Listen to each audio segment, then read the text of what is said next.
নমস্কার। আমি সাধু বাবা। আশা করি আপনারা ভালো আছেন। ভালো থাকুন। অনেক কটা দিন পর একটু বলি কিছু। ঈশ্বর আছেন এটা আমরা জেনেছি, আর ঈশ্বর আছেন এই জেনে তার গুণকীর্তন বহু রকম ভাবে আমরা করছি, আর তার শক্তিতেই আমাদের মধ্যেও অনেক গুণ রয়েছে, সেটা আবার তিনিই দিয়েছেন। জ্ঞানটা কম বেশি থাকার জন্য এই বিবেক, বৈরাগ্য, বিশ্বাস, ভক্তি, শ্রদ্ধা, মান, সম্মান এইগুলো একটু কম বেশি রয়েছে। তবে এগুলো কম বেশি না থাকলে তো আমরা কেউ কাউকে মানতে পারবো না, শ্রদ্ধা ভক্তিতে ভালোবাসতেও পারবো না। আর এই গুণের পরিচয়ই তো আমাদের এই ভালোবাসা, শ্রদ্ধা, ভক্তি। হ্যাঁ হ্যাঁ জীবনের ছন্দ, এই যে আনন্দ, হাসি, কান্না, এসবের মধ্যে দিয়ে যে একটা ভাবের প্রকাশ আমরা ঘটিয়ে রয়েছি বা ঘটিয়ে থাকি, তা এটা মানুষ মাত্রই থেকে যায়। জীবজগতে এটা আছে, আর এটা আছে বলেই আমরা একসঙ্গে সমাজবদ্ধ হয়ে বাস করছি এবং একে অপরের সঙ্গে এই ভালোবাসা বজায় রেখে চলতে পারছি। এটাও একটা ছন্দ। এই সবের মূলে কি? এসবের মূলে কিন্তু কর্মফল। এই কর্মফলেই আমাদের এই উঁচু নিচু, ভালো মন্দ, এইগুলো যে কর্মফলের উঁচু নিচু যে ভেদ রয়েছে, যেমন সাধু, মহাপুরুষ, কাপুরুষ, মহাত্মা, যোগী, অবতার পুরুষ, এগুলো তো রয়েছে। কেন? এগুলো ওই কর্মফল। কর্মফল যার যতটা কম বা খারাপ সে তত নিচে, আর যার কর্মফল ভালো, পুণ্য কর্মের অধিকারী যে, সে অনেক উঁচুতে। না, যোগী, মহাপুরুষ, মহাত্মা, অবতার পুরুষ, এগুলো কি করে হয়? এগুলো কর্মফলের। প্রত্যেক জন্মে জন্মে একটু একটু করে সঞ্চয় করতে করতে একসময় অবতার পুরুষ, তারপর মোক্ষ লাভ।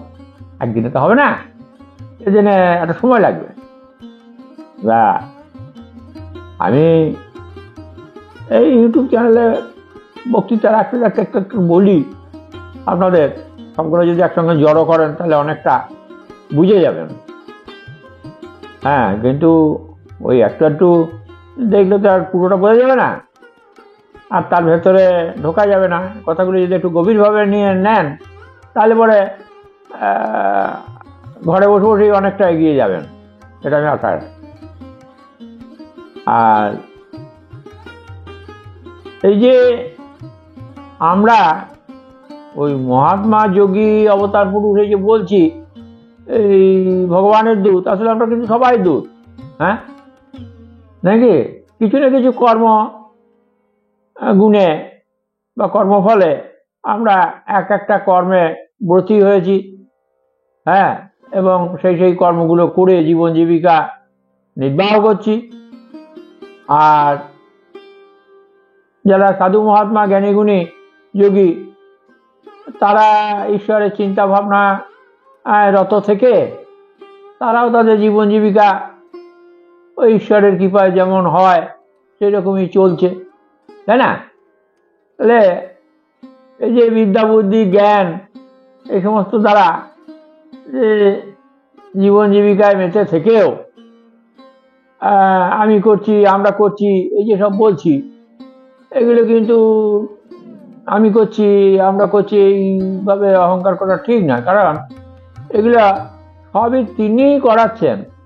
কারণ এই আমার মধ্যে থাকা যে গুণগুলো, সেই গুণগুলো তো এই জ্ঞান, বিবেক, বৈরাগ্য, বুদ্ধি, কৌশল, এসবগুলা তো তার সৃষ্টি।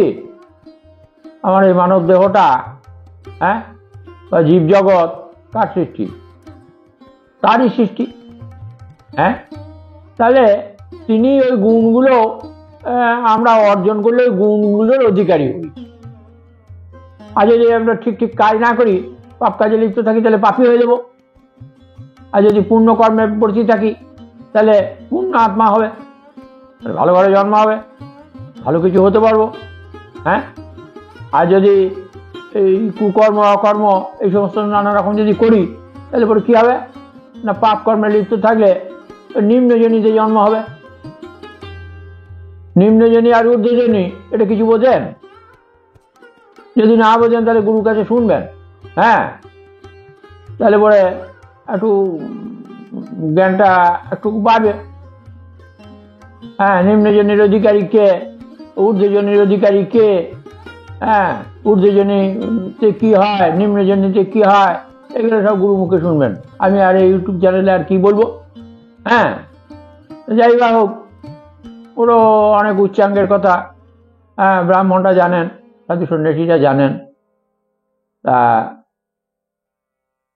এই যে জন্ম জন্মান্তর যুগ যুগ ধরে হয়ে আসছে, আমরা একসময় একটা ক্ষুদ্র কীট ছিলাম, তাই না?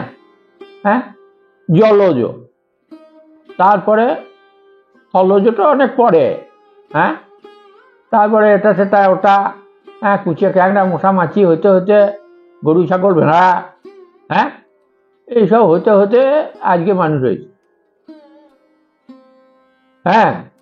তা এই একটু একটু করে উন্নতি হলে তবে তো মানব জন্ম। আবার মানব জন্মের যদি উন্নতি হয়, মানব জন্মের উন্নতি কি করে হবে না, ঈশ্বর আরাধনা করা, ঈশ্বরকে জানা, ঈশ্বরকে বোঝা, সম্যক জ্ঞান লাভ করা, অধ্যাত্ম বিষয়ক জ্ঞান লাভ করে পূর্ণ আত্মা হতে হবে। তার যে প্রসেস আমি অনেকবার বলেছি। দীক্ষা টিক্ষা নেবেন, গুরুমুখে সাধুকথা শুনবেন, গুরুমুখ থেকে আদেশ উপদেশগুলো শুনে সেগুলো মেনে চলবেন, তাহলে আপনিও অনেক ওপরে উঠতে পারবেন, মন আনন্দে থাকবে। আর যদি এই নিজে নিজে ভাবেন আমি অনেক কিছু করে নেবো, কিছুতেই হবে না, অত সোজা জিনিস নয়। ওরা মাঝপথে গোহারা হেরে যাবেন, বুঝলেন? দিকভ্রান্ত হবেন, মনের মধ্যে নানান এক এক সময় এক এক রকম জিনিসের উৎপত্তি, কোথার থেকে কি চলে আসে, এই অনাহুত চক্রের কথা বলেছি না? তাহলে ওই নানা রকম ওই হুটহাট এটা সেটা চলে আসবে, নিয়ে এটা দেখি ওটা দেখি সেটা দেখি করতে করতে আসল জায়গাটা ভুলে যাবেন। বাঘ সিংহ এরা যদি মনে করেন একটা ওই শিকার দেখে ছুটছে, ছুটতে ছুটতে সেটার পেছনে দেখা করেছে, যাচ্ছে, যেতে যেতে পাশে দেখছে যে আরো ভালো খাবার আশেপাশে রয়েছে, তো সেইগুলো যদি দেখতে যায় তাহলে ওই লক্ষ্যে আর পৌঁছাবে না। তেমনি মানুষও ওই দিশাহারা হয়ে যায়। গেল হাট করতে, হাটে গিয়ে দেখছে একটা পাঞ্জাবিগুলো বেশ টাঙিয়ে রেখে দিয়েছে, নিয়ে হাট করতে গিয়ে দেখছে পাঞ্জাবিগুলো দেখতে ভালো, এটা পরলে বেশ ভালো লাগবে, বেশ চকচক করছে, তাহলে পাঞ্জাবিটা কিনে নিলে, নিয়ে 200 টাকা নিয়ে গিয়েছে, তো পাঞ্জাবিটা 200 টাকা দাম দিয়ে কিনে নিয়েছে, হাট করার পয়সা নিয়েছিল, আর ঘর যাই, পয়সা নিয়ে আসি গা। তাহলে হাট করাটা তখন আর খুললো না, পাঞ্জাবিটা কিনে ঘর। তো এইরকম হয়। তা উদ্ভট চিন্তা ভাবনা আমাদের মধ্যে কখন কি এসে যায়, খেলে যায়, এবং আমরা সেই সব জায়গায় মেতে যাই, নিয়ে আসল লক্ষ্যে পৌঁছানো যায় না। তাই ঈশ্বরকে জানতে হলে, ঈশ্বরকে বুঝতে হলে ঈশ্বরকে আগে প্রথম ভালোবাসতে শিখতে হবে। আর এদিক ওদিক না করে এক মন, এক ধ্যান, এক জ্ঞানে এগিয়ে চলুন। কর্মফলটা ভালো হবে, আনন্দে থাকবেন। আর ঈশ্বরকে ভালোবেসে চললে সবসময় একটা আনন্দ থাকে। সৎসঙ্গে থাকা, সাধুকথা শ্রবণ করা, গুরুজনদের মেনে চলা, এগুলো করলে কি হয়, সব সময় আনন্দে থাকা যায়। আর সৎ বলতে তো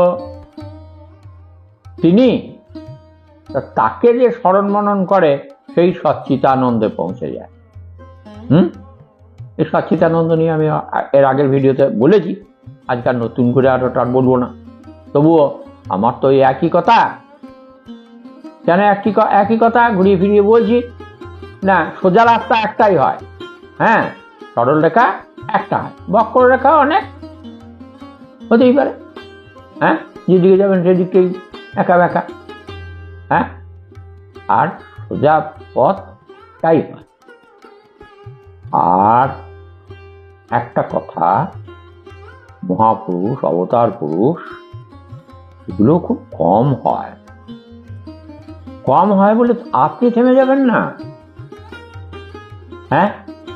যেখানে থেমে যাবেন সেখান থেকে আপনি এগুতে পারবেন না, আবার আর একটা জন্ম লাগবে। কাজেই একদম সহজ সরল মন নিয়ে ঈশ্বর আছেন, তিনি সমস্তটা করছেন, এই বিশ্বাস রেখে লক্ষ্যে পৌঁছে যান, আপনার মঙ্গল হবে। নমস্কার, আজকে এই পর্যন্তই থাক, আবার পরে বলবো।